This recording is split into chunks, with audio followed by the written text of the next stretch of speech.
Hello students, आज हम ecological factors के बारे में पढ़ेंगे। बहुत इम्पॉर्टेंट टॉपिक है ये। इसको समझना, पूरी इकोलॉजी को समझना है। इकोलॉजिकल फैक्टर्स जो हैं ये मेनली 4 हम पॉइंट्स में पढ़ेंगे। 4 हेडिंग्स के में इसको कवर करेंगे। पहला है इकोलॉजिकल फैक्टर्स, पहले हैं क्लाइमेटिक फैक्टर्स।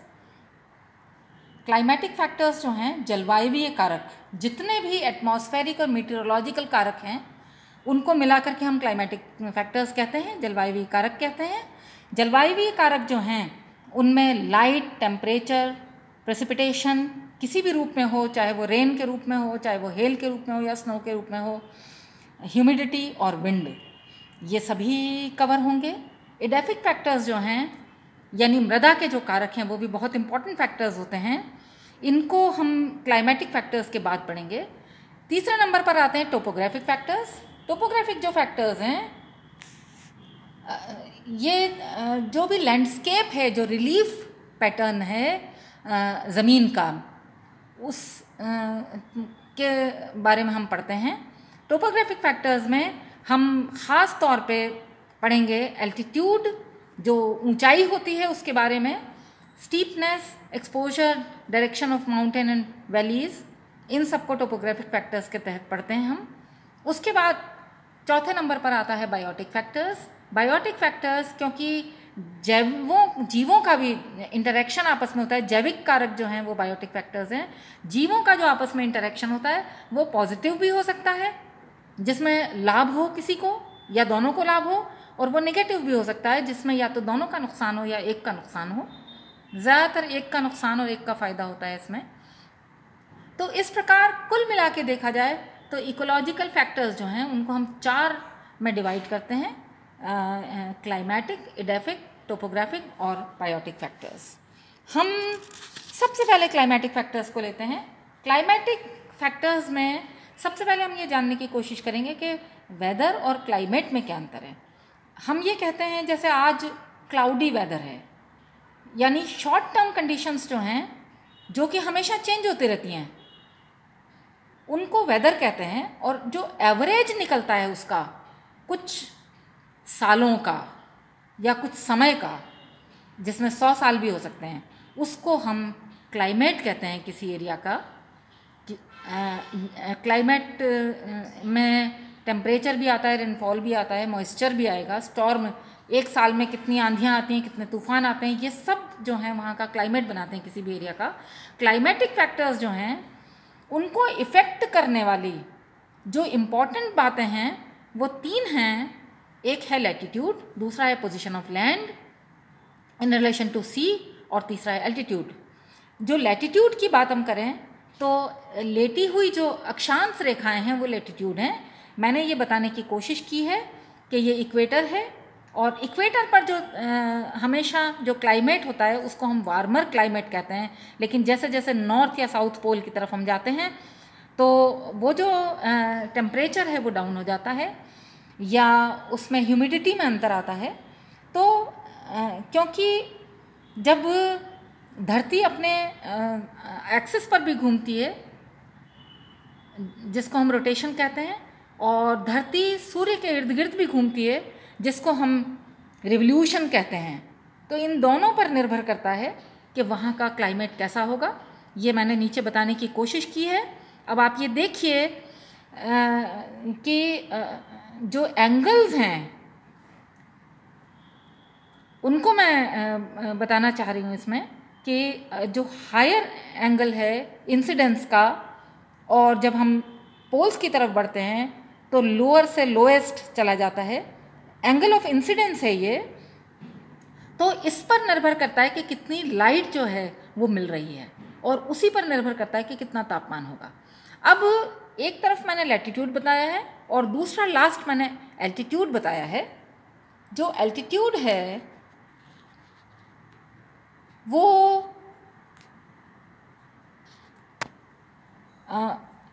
ऊंचाई जो है किसी भी पहाड़ की, किसी भी पहाड़ की जो ऊंचाई है उसको हम ध्यान से देखें तो हम ये पाएंगे कि नीचे की तरफ यानी कि फूट हिल्स में हमें ट्रॉपिकल रेन फॉरेस्ट मिलेंगे, और ऊपर बढ़ते हैं तो ग्रासलैंड्स या डेजर्ट्स मिलेंगे, उससे ऊपर पचड़ी वन होंगे, फिर कॉनिफरस फॉरेस्ट, और ऊंचे अगर पहाड़ हैं तो वहाँ टुंड्रा, और अंत में स्नो लाइन होगी जहाँ कोई भी वनस्पति नहीं मिलेगी।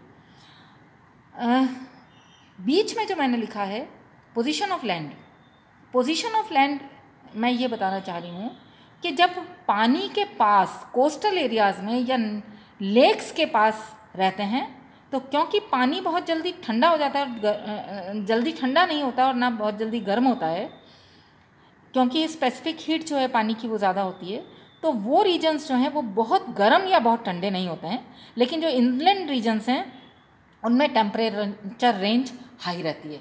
तो ये जो तीनों फैक्टर्स हैं ये बहुत कुछ इन पर डिपेंड करता है कि हमारा क्लाइमेट क्या रहेगा। अब हम अलग अलग पढ़ते हैं क्लाइमेट्स को।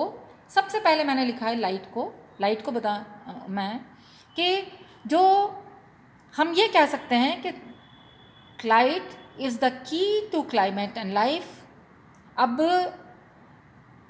सूरज जो है वो इक्वली ग्लोब पर चमकता है, लेकिन फिर भी हर जगह लाइट में इनइक्वालिटीज़ जो होती हैं उनके कारण धरती की सरफेस, पानी, चट्टानें, सॉइल, स्नो, वेजिटेशन कवर आदि हो सकता है। धरती का अभी मैंने बताया था कि रोटेशन और रिवोल्यूशन जो है वो भी बहुत बड़ा कारक है, और लाइट जो है वो एक मेजर फैक्टर होता है क्लाइमेट में, क्योंकि लाइट ही तय करती है कि कितना टेम्परेचर होगा और कितनी ह्यूमिडिटी होगी। लाइट का रोल बहुत बड़ा है इसमें। हम 3 इम्पॉर्टेंट पैरामीटर्स को लाइट के पढ़ेंगे, उसके तहत हम लाइट को समझने की कोशिश करेंगे, लाइट के फैक्टर को। पहला है इंटेंसिटी लाइट की। लाइट की जो इंटेंसिटी है वो डिपेंड करती है डायरेक्शन कितनी है और स्लोप कितना है, कितना तिरछापन है, स्टीप है स्लोप या खड़ा पहाड़ है या तिरछा पहाड़ है, उसकी दिशा क्या है। क्योंकि नदर्न हेमिस्फेयर में अगर हम देखें तो साउथ फेसिंग जो स्लोप्स होती हैं उनमें ज़्यादा इंटेंसिटी होती है सन रेज की। फिर एल्टीट्यूड, हाई एल्टीट्यूड पर हाई लाइट होगी, लेकिन वहाँ फिर भी टेम्परेचर डाउन होता है। ये समझने की बात है। टेम्परेचर डाउन इसलिए होता है क्योंकि वहाँ एयर प्रेशर नहीं है, हवा नहीं है, तो उसको लेने वाला नहीं है, लाइट को पकड़ने वाला नहीं है, उसको रोकने वाला नहीं है।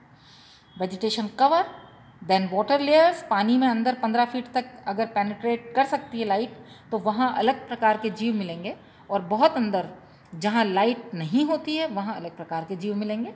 मैंने एक वाटर लेक को बनाने की कोशिश की है, वाटर बॉडी को बनाने की कोशिश की है। इसमें मैंने 3 चीज़ें बताई हैं।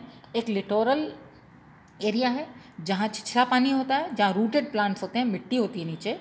दूसरा लिम्नेटिक, जो गहरे पानी में ऊपर की तरफ जो फ्लोटिंग प्रकार के प्लैंक्टन्स मिलते हैं या दूसरे तरह के प्लांट्स मिलते हैं, एनिमल्स मिलते हैं, जहाँ लाइट जा सकती है, जहाँ तक वो लिम्नेटिक रीजन है। अब मैंने अभी बताया है कि 15 फीट तक पेनिट्रेशन हो सकता है, लेकिन फिर डिपेंड करता है कि कितना क्लियर है वाटर। अगर पानी गंदा है तो कम होगा पेनिट्रेशन, कम दूरी तक होगा। एबिसल रीजन वो रीजन है जहाँ लाइट नहीं जाती है। वैसे तो जो तलहटी है, जो बॉटम है सी का या लेक का, वहाँ भी जीव मिलते हैं, चाहे वो स्नेल्स हों या माइक्रोब्स हों, वहाँ भी जीव पाए जाते हैं। अब सस्पेंडेड पार्टिकल्स, आप देखेंगे कि कई बार इंडस्ट्रियल एरियाज़ में अगर हम देखें तो बहुत कम लाइट इंटेंसिटी होती है ड्यू टू स्क्रीनिंग इफेक्ट। इसी प्रकार एटमॉस्फेरिक गैसेस किस प्रकार की हैं, तो टेम्परेचर और रिलेटिव ह्यूमिडिटी पर बहुत कुछ इंटेंसिटी का इफेक्ट होता है। दूसरा जो मैंने पैरामीटर लिया है वो है क्वालिटी या स्पेक्ट्रम। हम जानते हैं कि जो विजिबल लाइट है विबग्योर, उसमें यदि हम ध्यान दें तो हम ये पाएंगे कि 400 से 700 नैनोमीटर की जो लाइट है वो ज़्यादा बेहतरीन लाइट है। हाई एल्टीट्यूड पे पानी के अंदर कैनोपी के नीचे अगर हम देखें तो हमें लाइट की क्वालिटी में अंतर मिलेगा, यानी अल्ट्रा वायलेट रेज होंगी या इंफ्रारेड होंगी, या मतलब छोटी वेवलेंथ की लाइट ज़्यादा पेनिट्रेट करेगी और कहाँ पर जो बड़ी वेवलेंथ की लाइट है यानी रेड लाइट है वो रुकेगी, ये इस पर निर्भर करेगा बहुत कुछ। फिर लास्ट जो मैंने दिया है इसको हम डिटेल में और आगे पढ़ेंगे। लास्ट है ड्यूरेशन। अगर हम ड्यूरेशन को देखते हैं तो हम ये पाएंगे कि लैटिट्यूड एल्टीट्यूड, जैसे मान लीजिए मैं एक बात से समझा दूं आपको कि अगर कोई वैली है तो वैली में अंदर सूरज देर से पहुंचता है और जल्दी वहाँ से चला जाता है, तो वहाँ अमाउंट कम मिलती है, तो वहाँ अलग प्रकार के प्लांट्स होते हैं।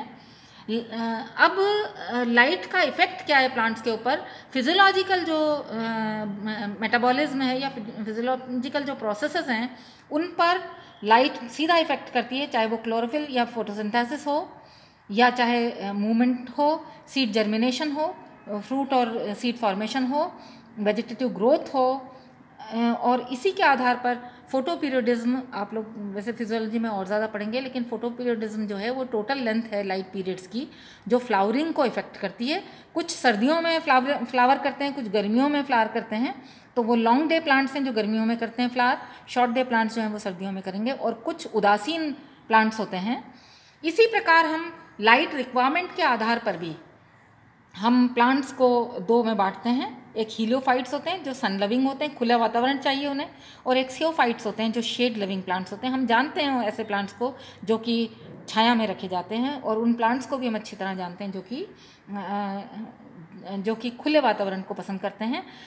अब ये कोई बहुत ही फिक्स क्राइटेरिया नहीं है। कई प्लांट्स ऐसे होते हैं जो कि खुले वातावरण में भी ग्रो कर जाते हैं, और अगर उन्हें खुला वातावरण नहीं मिले तो वो शेड में भी ग्रो कर जाते हैं, और कुछ शेड लविंग प्लांट्स ऐसे भी हो सकते हैं जो कि खुले में भी ग्रो कर सकते हैं, ज़िंदा रह सकते हैं, फैकल्टेटिव कहलाते हैं वो।